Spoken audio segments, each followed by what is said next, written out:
இப்ப நான் எந்த மண்ணில நின்னுட்டு இருக்கிறேன் தெரியுமா? கடல் தாய் மடியில் இருக்கிற என் மனசுக்கு ரொம்ப நெருக்கமான நாகப்பட்டினம் மண்ணில் இருந்து நின்று பேசிட்டு இருக்கிறேன். என் நெஞ்சில் குடியிருக்கும் சிஎம் சார், மனசை தொட்டு சொல்லுங்க.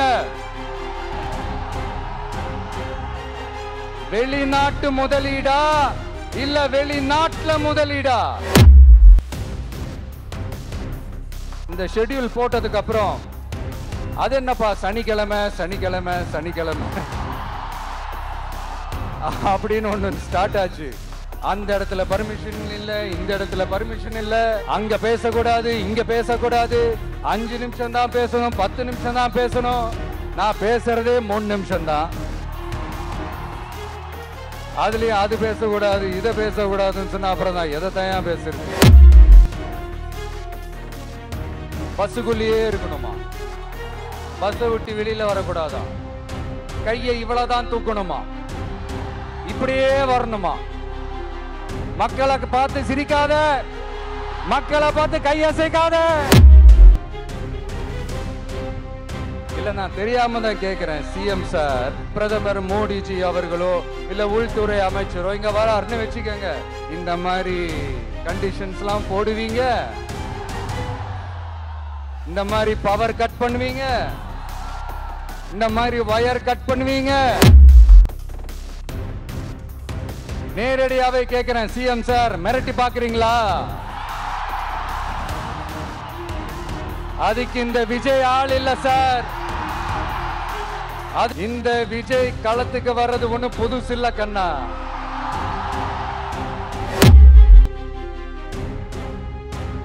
குடும்பத்தை வச்சு கொள்ளையடிக்கிற உங்களுக்கே இவ்வளவு இருந்தா, சொந்தமா உழைச்சி சம்பாதிச்ச எனக்கு எவ்வளவு இருக்கும்? வேணாம் சார், இந்த அடுக்குமுறை, இந்த அராஜக அரசியல்லாம் வேணாம் சார். நாம ஒண்ணு இங்க தனியால் இல்லைங்க சார், மாபெரும் மக்கள் சக்தியோட பிரதிநிதிங்க சார், மாபெரும் பெண்கள் சக்தியோட சகோதரன் சார், மாபெரும் இளைஞர் இயக்கமா இருக்கிறோம் சார். மறுபடியும் சொல்றேன், 2026ல 2 பேருக்கு நடுவுல தான் போட்டியே. ஒண்ணு இன்னொன்னு,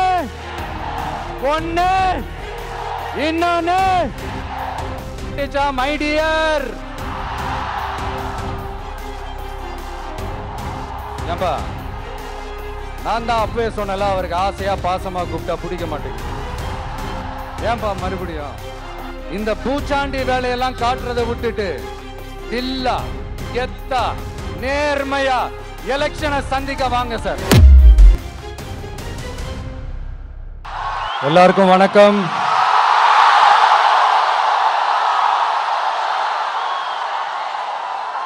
எல்லாரும் எப்படி இருக்கீங்க?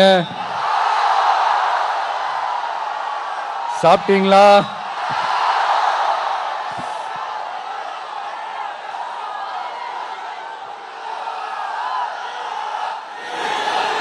அண்ணா அவர்களுக்கு ஒரு வணக்கம், பெரியார் அவர்களுக்கு ஒரு வணக்கம்.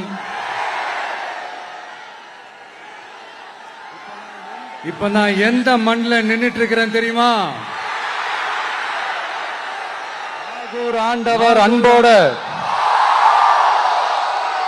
நெல்லுக்கடை மாரியம்மன் அன்னை வேளாங்கண்ணி ஆசியோட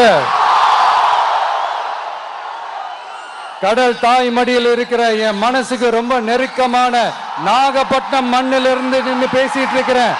என் நெஞ்சில் குடியிருக்கும்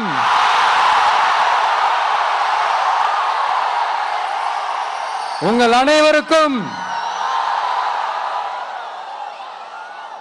என்னைக்குமே ஒரு மீனவ நண்பனா இருக்கிற இந்த விஜயோட அன்பு வணக்கங்கள். இந்த கப்பல் இருந்து வந்து இறங்குற இந்த பொருட்களை எல்லாம் விற்கிறதுக்காக அந்த காலத்துல அந்தி கடையெல்லாம் நாகப்பட்டினத்துல இருக்கும்னு கேள்விப்பட்டிருக்கிறேன். மீன் பிடிக்கிற தொழில், மற்ற தொழில்கள், இந்த விவசாயம், எந்த பக்கம் திரும்பினாலும் எப்படி பார்த்தாலும் உழைக்கிற மக்கள் இருக்கிற ஊர் தான் நம்ம நாகப்பட்டினம் ஊர். மத வேறுபாடே இல்லாத, அனைவருக்கும் பிடித்து போன, மத சார்பின்மைக்கு எடுத்துக்காட்டாக வாழ்ற உங்கள் அனைவருக்கும் மீண்டும் என்னுடைய சிரம் தாழ்ந்த ஸ்பெஷல் வணக்கங்கள். இந்த தமிழ்நாட்டில் இந்த மீன் ஏற்றுமதியில் 2வது இடத்துல இருக்கிறது நம்ம நாகப்பட்டினம் ஹார்பர் தான். ஆனா அங்க நவீன வசதிகளோட இந்த மீன் பதப்படுத்துற இந்த மாடர்ன் தொழிற்சாலைகள்லாம் இல்லை. அது மட்டும் இல்ல, இந்த அடிப்படை வசதிகள் கொண்ட இந்த வீடுகள்லாம் இல்லாம ரொம்ப அதிகமா இந்த குடிசை பகுதிகள் இருக்கிற ஊரும் நம்ம நாகப்பட்டினம் ஊரு தான்.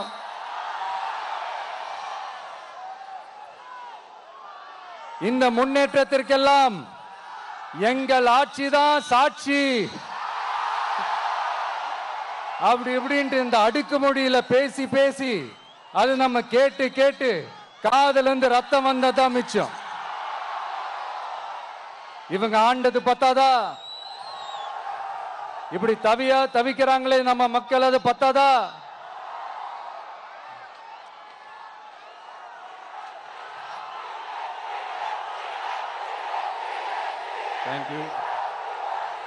தேங்க்யூ. இந்த இலங்கை கடற்படையால நம்ம மீனவர்கள் தாக்கப்படுறதையும்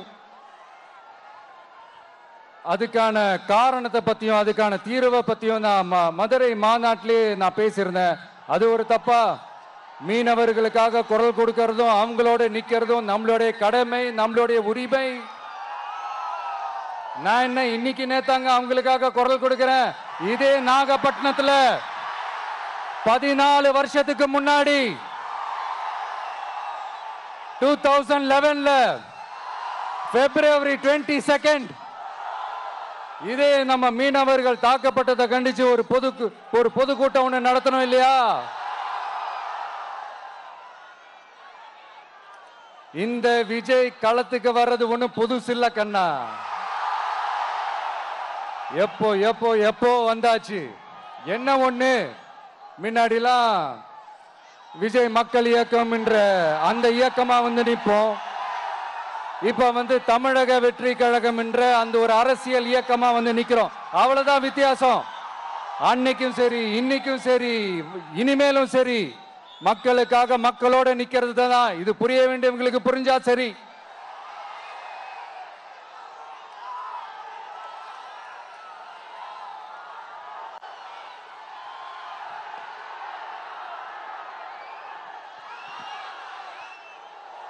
மீனவர்களுக்காக குரல் கொடுக்கிற இதே சமயத்துல நம்ம தொப்புள் கொடி உறவுகளான ஈழத் தமிழர்கள்,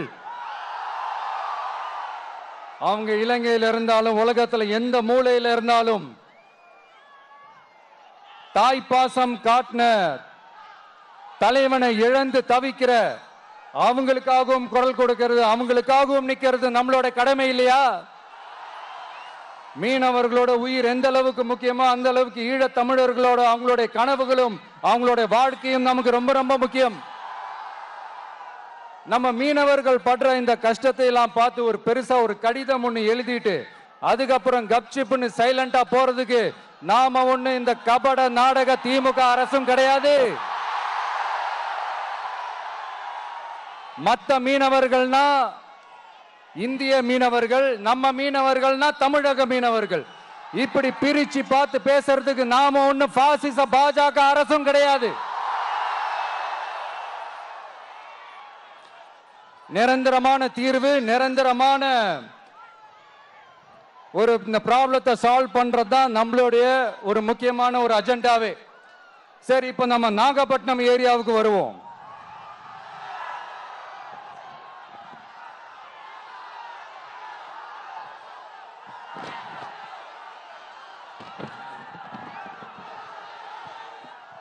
இங்க இருக்கிற மண் வளத்தை பாதிக்கிற இறால் பண்ணைகளை முறைப்படுத்தணும்.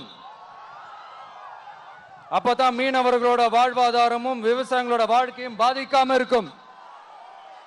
கடலோர கிராமங்கள்ல மீன் அரிப்புல இருந்து பாதுகாக்கிற அலையாத்தி காடுகளை அழிக்கிறத பத்தி தடுத்து நிறுத்தி அதுக்கு ஒரு வழி பண்ண வேண்டிய அரசாங்கத்துக்கு இதை விட ஒரு முக்கியமான ஒரு வேலை ஒண்ணு இருக்கு. அது என்ன தெரியுமா?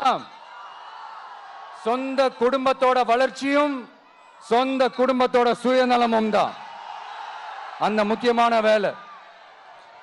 இங்க இருக்கிற மக்களுக்கு குடிக்க தண்ணி இல்லாம தவிக்கிறாங்க. அதுக்கு தீர்வா காவிரி தண்ணியை கொண்டு வரலாம், மக்களோட தாகத்தை தீர்க்க. கொண்டு வந்தாங்களா? இவ்வளவு பாரம்பரிய கடல் சார்ந்த ஊர்ல ஒரு கவர்மெண்ட் மெரைன் காலேஜ் ஒன்னு கொண்டு வரலாம். கொண்டு வந்தாங்களா? மீன் சம்பந்தமான எந்த தொழிற்சாலையும் அமைக்கல. அமைச்சாங்களா? அட்லீஸ்ட் நிறைய பேருக்கு வேலை வாய்ப்பு கிடைக்கிற மாதிரி தொழில் வளர்த்தியாவது பெருக்கலாம். அதையாவது செஞ்சாங்களா? ஆனா ஒவ்வொரு டைமும் வெளிநாட்டுக்கு டூர் போயிட்டு வர்றப்பெல்லாம் அத்தனை கோடி முதலீடு, இத்தனை கோடி முதலீடுன்னு சிஎம் அவர்கள் சிரிச்சுக்கிட்டே சொல்லுவாரு. சிஎம் சார், மனசை தொட்டு சொல்லுங்க,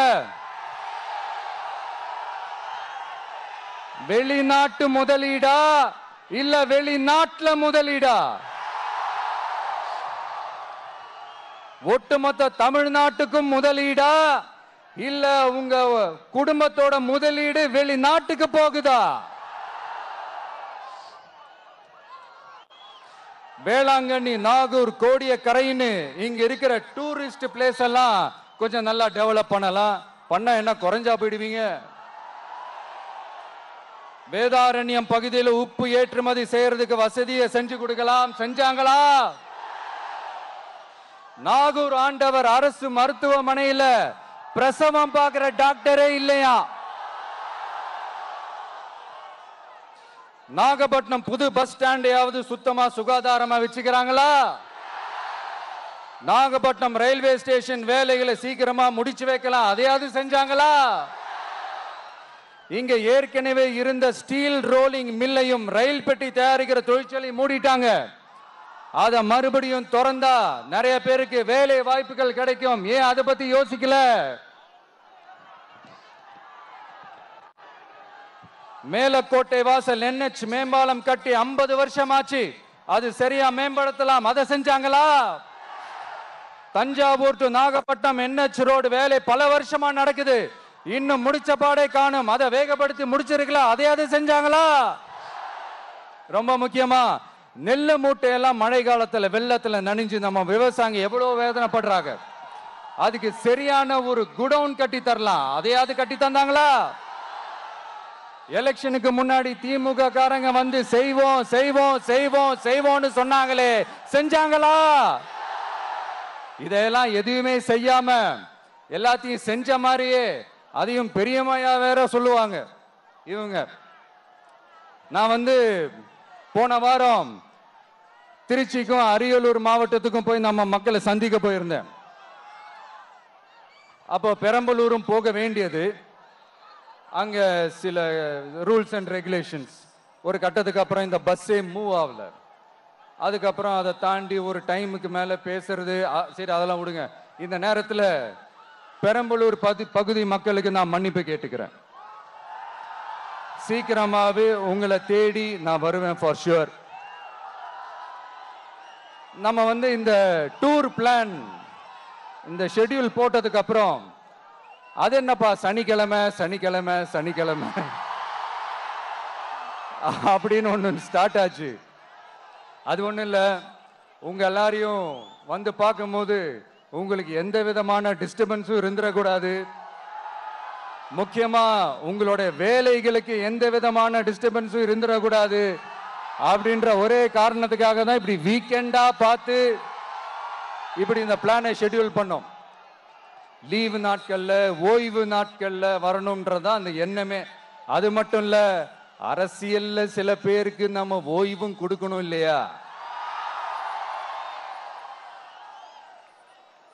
அதனாலதான் இந்த ஓய்வு நாட்களா பார்த்து இப்படி செலக்ட் பண்ணோம். சரி, இப்போ நம்ம மக்களை சந்திக்கிறதுக்கு, நம்ம சொந்தங்களை சந்திக்கிறதுக்கு எத்தனை கட்டுப்பாடுங்க? அந்த இடத்துல பர்மிஷன் இல்ல, இந்த இடத்துல பர்மிஷன் இல்ல. ஆனா அதுக்கான காரணங்கள்லாம் நீங்க கேட்டீங்கன்னா சொத்தையான காரணமா இருக்கும். அங்க பேசக்கூடாது, இங்க பேசக்கூடாது, 5 நிமிஷம் தான் பேசணும், 10 நிமிஷம் தான் பேசணும். நான் பேசுறதே 3 நிமிஷம் தான்.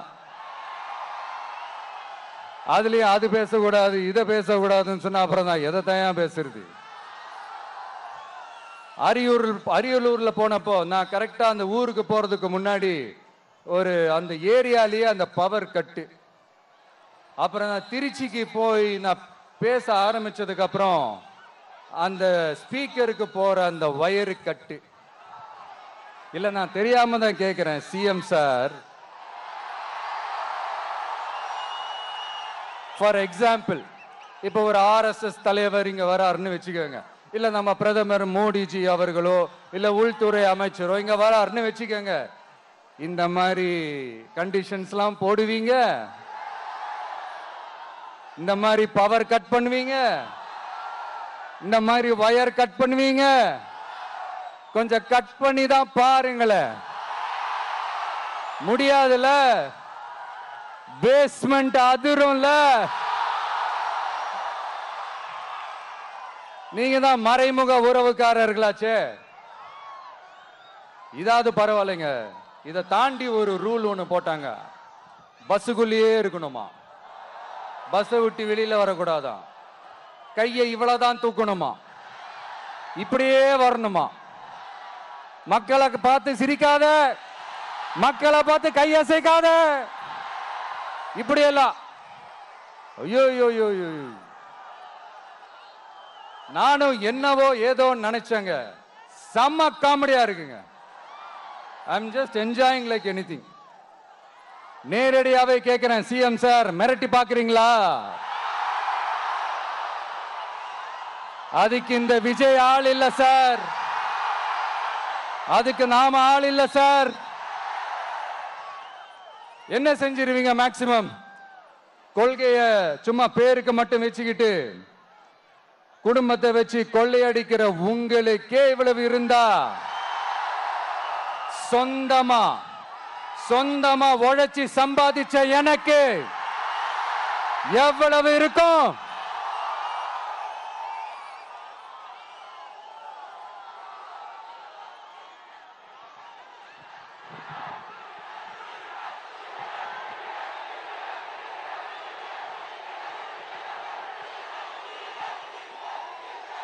தேங்க்யூ நண்பா. என்ன நாங்க பெருசா கேட்டுவிட்டோம்? மக்கள் நிம்மதியா ஃப்ரீயா நின்று பார்க்கறதுக்கு ஒரு இடம், அதை நாங்க தேர்வு செஞ்சு அதுக்கு பர்மிஷன் கேட்கிறோம். ஆனா நீங்க என்ன பண்றீங்க? அந்த இடத்தையெல்லாம் விட்டுட்டு நெருக்கடியோட, மக்கள் நெருக்கடியோட எங்கெல்லாம் நிப்பாங்களோ அந்த இடமா பார்த்து செலக்ட் பண்ணி தெரியுங்க. உங்க எண்ணம் தான் என்ன சார்? நான் அவங்கள பார்க்க கூடாது, அவங்களோட பேசக்கூடாது, அவங்க குறைகளை கேட்க கூடாது, அவங்களுக்காக குரல் கொடுக்க கூடாது, என்னதான் சார் உங்க எண்ணம்? சரிங்க சார், ஒரு அரசியல் தலைவன் அப்படின்றதெல்லாம் மறந்துருங்க. ஒரு சாதாரண ஒரு தமிழ்நாட்டு மண்ணோட ஒரு மகனா, ஒரு நம்ம தமிழ் மக்களுடைய ஒரு சொந்தக்காரனா, என் மக்களை, என் குடும்பத்தை, என் சொந்தங்களை நான் பார்க்க போனா என்ன பண்ணுவீங்க? அப்பவும் தடை போடுவீங்களா? வேணாம் சார். இந்த அடுக்குமுறை, இந்த அராஜக அரசியல்லாம் வேணாம் சார். நாம ஒண்ணு இங்க தனியால் இல்லைங்க சார், மாபெரும் மக்கள் சக்தியோட பிரதிநிதிங்க சார், மாபெரும் பெண்கள் சக்தியோட சகோதரன் சார், மாபெரும் இளைஞர் இயக்கமா இருக்கிறோம் சார். மறுபடியும் சொல்றேன், 2026ல ரெண்டு பேருக்கு நடுவுல தான் போட்டியே. ஒண்ணு இன்னொன்னு, ஒண்ணு இன்னொன்னு.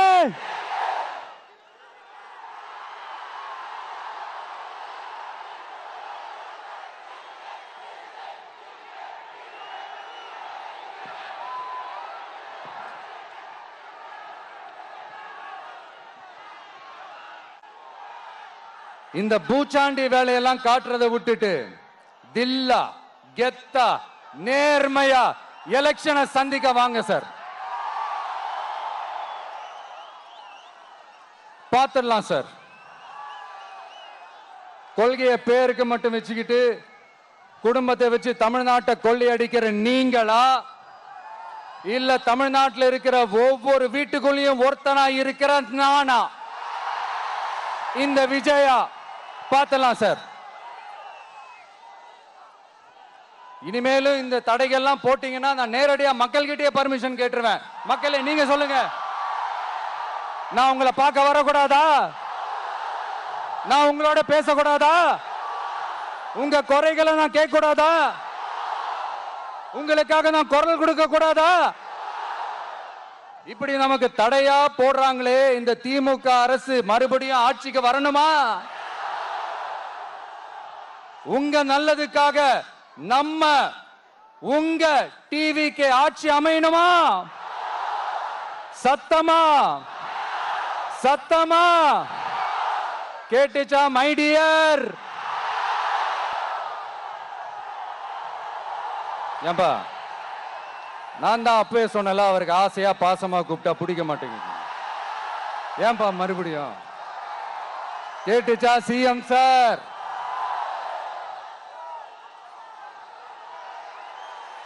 இந்த போர் முழக்கம் உங்களை ஒரு நிமிஷம் கூட தூங்க விடாது, துரத்திக்கிட்டே வரும்.